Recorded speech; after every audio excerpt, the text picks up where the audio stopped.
होता है। उसकी नजर फटी की फटी रह जाती उस ट्रक ड्राइवर का और कहता है, अरे तू तो वही बूढ़ा आदमी है ना जो हमारे पास भीख मांगने के लिए आया था। उस ट्रक ड्राइवर की बात सुनकर गोपाल कहता है, हाँ मैं वही हूँ जो तुमने मुझे एक रोटी के लिए मारा। सब लोग चौंक गए। क्या?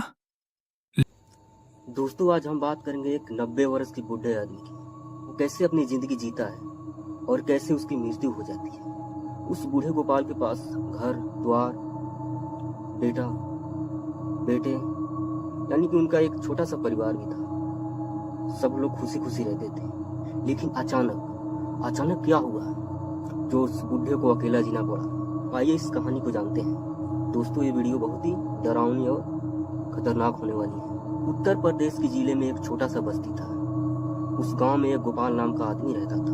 वो भीख मांगकर ही अपना गुजारा किया करता था, इसलिए कि उनके बेटा और उनकी पतोह उसे नहीं पूछते थे। ये बेचारा इतने दुख सहकर, इतनी तकलीफें झेलकर उसे पोस पाल कर बड़ा किया था ताकि बूढ़े वक्त में उसका सहायता मिले। लेकिन उनका बेटा एक भी ना सुना और घर से उसको धक्के मारकर बाहर निकाल दिया, एक बीवी के लिए। तो आइए दोस्तों, आगे की तरफ चलते हैं। गोपाल घर के निकल जाने के बाद से वो अपनी जिंदगी जीने के बारे में सोच रहा था। आखिर इस उम्र में वो कहाँ जाएगा, कैसे 2 वक्त की रोटी चलाएगा। गोपाल यही सोच कर अपनी जिंदगी के बारे में सोचने लगा। लेकिन गोपाल उस गांव से हटकर कुछ दूसरे गांव में एक छोटा सा बस्ती था। उसी बस्ती में गोपाल एक छोटा सा झोपड़ी में रहता था। वो भीख मांगकर ही अपना गुजारा किया करता था ताकि उसकी उम्र 90 वर्ष की हो चुकी थी। 90 वर्ष की उम्र में उससे काम भी कोई नहीं हो पाता था। लेकिन 2 वक्त की रोटी चलाने के लिए, अपनी जिंदगी जीने के लिए उस उम्र में वो बूढ़ा भीख मांगकर ही अपना गुजारा किया करता था। एक दिन गोपाल भीख मांगने के लिए दूसरे गांव चल पड़ता है। चलते चलते एक जंगल आ जाती है। उस जंगल में गोपाल सोचता है, ये तो जंगल काफी लंबा चौड़ा है, हमें कम से कम इस रास्ते को पार कर जल्दी से उस गांव में 2 वक्त की रोटी और पानी के लिए भीख मांगना पड़ेगा। फिर गोपाल सोचकर चल पड़ता है गांव की तरफ। फिर गोपाल चलते चलते गांव में पहुंच जाता है। उस गांव में जाकर एक आदमी से कहता है, बेटे खाने के लिए मुझे कुछ अन्न पानी दे दे बेटे।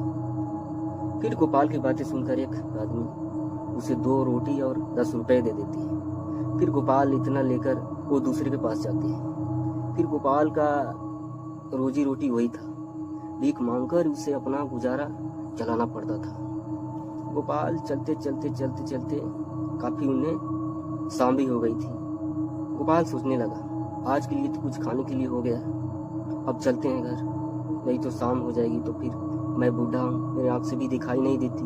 शाम होने से पहले हमें घर निकलना होगा। फिर गोपाल शाम होने से पहले अपनी गांव की तरफ वापस आ जाता है। कुछ जो रोटी पानी मिला था वो बेचारा खाना खाकर सो जाता है। गोपाल अपनी जिंदगी ऐसे ही जीता था, ऐसे ही उसका गुजारा चल रहा था, क्योंकि उसके सहारे कोई दूसरा काम भी नहीं था और बची हुई जिंदगी गोपाल को भीख मांगकर ही गुजारा करना पड़ता था। ना तो उसको बेटा पूछता था, ना ही उसकी बेटा की बीवी। गोपाल रोज की जैसे रोज जाता और भीख मांगकर घर वापस आता और 2 वक्त की रोटी बनाता और खाता। जो पैसे उससे भीख में मिलता था, उस पैसे से कुछ कपड़े वगैरह अपना लेता था बाजार से, और ऐसे भी कोई गरीब आदमी को मार्केट वाला भी एक कपड़ा कुछ अपने तरीके से दे देता था। तो दोस्तों, गोपाल बची हुई जिंदगी अच्छे से गुजार रहा था। अचानक गोपाल की तबीयत बहुत ही खराब हो गई। वो ना ही चल पाता था और ना ही बिस्तर से उठ पाता था। उनकी तबीयत काफी खराब हो चुकी थी। गोपाल सोचने लगा, आखिर मैं ऐसे ही पड़ा रहूंगा तो मुझे मरने में कोई टाइम नहीं लगेगा। मैं बहुत बीमार पड़ गया हूँ, मेरे इस उम्र में सहायता करने वाला कौन है जो मेरा बेड़ा पार करेगा। गोपाल इतना सोचकर रोने लगा। 2-4 दिन ऐसे ही बीत गए। अब गोपाल की तबीयत काफी दिन पर दिन बिगड़ते जा रही थी। गोपाल सोचने लगा, हे भगवान, अगर मैं ऐसा ही पड़ा रहूंगा भूखा मर जाऊंगा। ना ही मेरे घर में खाने के लिए कुछ रोटी है और ना ही इलाज करवाने के लिए कुछ पैसा। ताकि डॉक्टर से इलाज करा सकूं। गोपाल इतना सोचकर कहता है, अगर मैं ऐसे ही पड़ा रहूं तो मैं बहुत ज़्यादा ही बीमार पड़ते जा रहा हूं और खाने के लिए एक रोटी भी नहीं है और हमें बहुत ज़ोर से थोड़ा भूख भी लगी है। क्यों ना हम उस गांव में जाते हैं और कुछ गांव वालों से खाने के लिए रोटी मांगते हैं। फिर इतना गोपाल सोचकर जैसे तैसे कर बेचारा बिस्तर से उठकर खड़ा होता है एक डंडे के सहारे। फिर गोपाल सोचता है, खड़ा तो हो गया हूँ, कैसे भी कर उस गांव में जाना होगा। कैसे कैसे कर वो गांव की तरफ जाता है। गोपाल की तबीयत इतना खराब था कि वो चल भी नहीं पा रहा था। जैसे तैसे कर वो रास्ते में 2-3 बार बैठकर आराम कर ही गया था गांव में। वो रास्ते में 3-4 बार बैठकर ही गोपाल आराम से गांव में आ जाता है। गोपाल एक घर के पास जाता है और कहता है, बेटे मुझे खाने के लिए कुछ रोटी दे दो बेटे, मैं बहुत भूखा हूँ और बीमार भी हूँ। 2-4 बार गोपाल आवाज देता है। तभी गोपाल की आवाज सुनकर एक अंदर से आदमी आता है और कहता है, क्या है? गोपाल उस आदमी को देखकर कहता है, बेटे मैं बहुत बीमार हूँ, मेरी तबीयत बहुत खराब है, बेटे खाने के लिए कुछ दे दे बेटे, मैं बहुत कमजोर हो गया हूँ बेटा, मुझे खाने के लिए कुछ दे दे, मैं बहुत बीमार हूँ। फिर गोपाल की बात सुनकर वो गांव वाला कहता है, अरे दूर हो जा मेरे नजरों से, नहीं तो ये तुम्हारा बीमारी हमें भी लग जाएगी, दूर हट। फिर उस गांव वाले की बात सुनकर गोपाल कहता है, बेटे मुझे खाने के लिए एक रोटी दे दे बेटे, मैं बहुत बीमार हूँ, भगवान की नाम पर दे दे बेटे, भगवान आपके बहुत खुश रखेगी बेटे, मुझे एक रोटी दे दे बेटे। फिर गोपाल के बात ना मानते हुए वो गांव वाला उस गोपाल को बहुत जोर से धक्का दे देता है। बेचारा गोपाल को धक्का लगने से गोपाल वहीं गिर जाता है और गिरने के कारण गोपाल की एक हाथ टूट जाती है।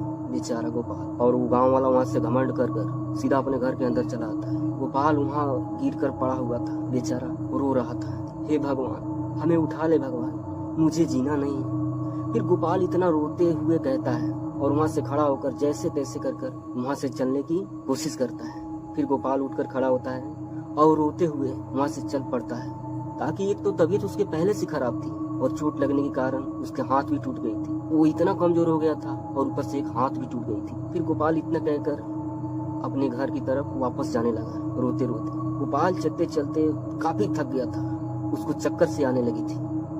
गोपाल जाकर एक बीच रास्ते में जंगल जैसा था, वहाँ एक पीपल का पेड़ था, उस पेड़ के नीचे जाकर गोपाल बैठ जाता है और वहीं बैठकर आराम करने लगता है और रोने लगता है। गोपाल पेड़ के नीचे बैठने के बाद कहता है, अरे गांव वालों, एक रोटी खिला देता इस बूढ़े आदमी को तो क्या चला जाता है, मैंने तो एक रोटी ही मांगी थी, कौन सी तुम्हारा धन दौलत मांग लिया था। एक रोटी के लिए तूने मुझे मारा, एक रोटी के लिए तूने मुझे सताया इस बूढ़े आदमी को, नहीं छोड़ूंगा तुम्हें, सर्वनाश कर दूंगा तुम्हारा। इतना कहकर वो बूढ़ा आदमी वहीं दम तोड़ देता है। गोपाल की मौत वहीं हो जाती है। फिर सुबह हो जाती है दूसरे दिन। गांव वालों को पता चलता है उस गोपाल की तो मौत हो गई। फिर गोपाल की लाश के गांव वाले मिलकर उसी जंगल में दफना देते हैं, उसी पेड़ के नीचे। फिर दूसरे दिन क्या होना था, फिर सारे गांव में उस गोपाल की चर्चा चल रही थी, बेचारा गोपाल की मौत हो गई। गांव वाले इतने तरीके की बात करने लगे। फिर 2-4 दिन बीत जाने के बाद उस रास्ते में काफी रात को 10 बजने वाली थी। उस जंगल में इतनी तेजी से हवाएं उठने लगती हैं, चारों तरफ पेड़ हिल रहे थे और इतनी धूल उड़ रहे थे, ऐसे लग रहा था कोई भूत वहाँ पे है और इतना हवाएं चल रही है। फिर वो जंगल इतना डरावना लग रहा था, ऐसा लग रहा था कि उस किसी से चीख कर कुछ कह रहा है। कुछ देर बीत जाने के बाद 12:02 हो रही थी, तभी उस रास्ते से एक ट्रक आ रहा था। उस ट्रक की स्पीड काफी 80 और 90 के बीच में थी और उस जंगल में इतना हवाएं चल रही थी, इतनी तूफान की जैसा हवा और धूल एक साथ चल रही थी और उस ट्रक ड्राइवर को कुछ दिखाई भी नहीं दे रहा था। वो ट्रक ड्राइवर सीधा आकर टक्कर मार देती है उस पेड़ में। दोस्तों, उस ट्रक की एक्सीडेंट हो जाती है। बाकी इतना हवा था और एक्सीडेंट ऐसे हो जाती है जैसे कि उस ट्रक को जो ब्रेक होता है ना, ब्रेक, वो फेल हो गई थी। ड्राइवर कितना भी मारने की कोशिश कर रहा था लेकिन वो ट्रक रुक ही नहीं रही थी, क्योंकि वो ट्रक तो फेल हो चुका था उसका ब्रेक, यानी कि भूतों का साया। एक तो जंगल पहले से ही डरावना था, ऊपर से एक गोपाल की मौत हो गई थी, वो और जंगल डरावना हो गया था। एक्सीडेंट करने के बाद उस ट्रक की हालत ऐसी हो गई थी, चारों पहिए होते हैं ऊपर की तरफ हो गई थी और जो पीठ होता है छत का वो नीचे हो गई थी। उस ट्रक में जो ड्राइवर था उसके पास खलासी नहीं था। वो ड्राइवर जैसे तैसे करके अंदर से निकलता है और बाहर होकर खड़ा होता है और अपनी आंख ऐसे बंद करके खोलता है तो वो देखता है कि उसकी ट्रक पलटी हुई है। वो ड्राइवर बहुत ही घबरा जाता है। इतनी खतरनाक जंगल में वो अकेला, इतनी हवाएं चल रही थी तेजी से। फिर वो ड्राइवर बहुत ही घबराते हुए कहता है, अरे ये तो काफी रात हो चुकी है और रात को 12 बज रही है। हमें यहाँ से निकलना होगा, नहीं तो हमें भूत और प्रेत खा सकता है। क्यों ना हम यहाँ से जल्दी भागें। फिर वो ट्रक ड्राइवर इतना सोचकर इतनी तेजी से वहाँ भागता है।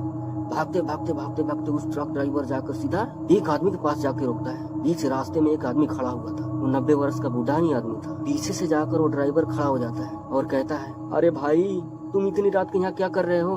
तुम कौन हो भाई? और इस जंगल में क्या कर रहे हो इतनी रात? तुम्हें पता नहीं है जंगल काफी डरावना है, खतरनाक है। चलो जल्दी भागो यहाँ से। मेरी तो ट्रक की एक्सीडेंट हो चुकी है और मुझे बहुत डर लग रहा है। चलो भागो जल्दी यहाँ से। फिर जब पीछे घूमकर वो आदमी खड़ा होता है, उसकी नजर फटी की फटी रह जाती है उस ट्रक ड्राइवर का और कहता है, अरे तू तो वही बूढ़ा आदमी है ना जो हमारे पास भीख मांगने के लिए आया था। उस ट्रक ड्राइवर की बात सुनकर गोपाल कहता है, हाँ मैं वही हूँ जो तुमने मुझे एक रोटी के लिए मारा, एक रोटी के लिए मुझे सताया। मैं बहुत बीमार था, तुमसे कोई धन दौलत पैसा तो नहीं मांगा था। एक रोटी दे देता मुझे तो तुम्हारा क्या चला जाता है। गोपाल की बातें सुनते हुए वो ट्रक ड्राइवर कहता है, छोड़ो इन सब बातों को और भूल जाओ, मुझसे गलती हो गई, कोई बात नहीं। अब चलो हम लोग साथ साथ चलते हैं, नहीं तो ये भूतिया जंगल हमें छोड़ेगी नहीं। कितनी जोर जोर से हवाएं चल रही, चलो हम लोग साथ में भागते हैं। फिर गोपाल ट्रक ड्राइवर की बात सुनते हुए कहता है, रुक जाओ, मुझसे बचकर जा नहीं सकते।